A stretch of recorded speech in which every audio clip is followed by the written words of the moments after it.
Hello everybody and welcome back to Yalan app. In this video, I'm going to show you a step-by-step guide on exactly how to fix MetaMask app unable to load balance. So if you're currently having that exact same problem and you want to be able to fix this, well then this video is going to be perfect for you. So what you're going to do firstly is to close your MetaMask app and instead you're going to go into your settings app on your phone. So open up your settings app and now you should be taken to a page very similar to this. Now what you're going to do on this page is to just scroll down in here and then you're going to click where it says general. So click on general and as you can see it should now take you to this page, which is great. So now on this page scroll down a little and click on storage in here.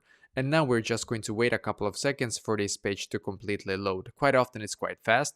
So now what you're going to do, you're going to click on the blue search symbol in the top right corner. So click on the blue search symbol, search for MetaMask in here and click on MetaMask.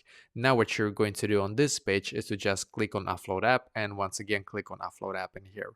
Just wait a couple of seconds and then click on the blue button here once again and then wait for your MetaMask app to completely update to the latest version. So then when it's done, just go back into your MetaMask app and try again and hopefully now it's working for you as well. If it still is not working for some reason, you need to actually contact the MetaMask support because then it's not an update issue. It has to be some issue with the app itself that they need to fix or for your account basically. So then contact the support if this still is not working and hopefully then it's going to be fixed for you.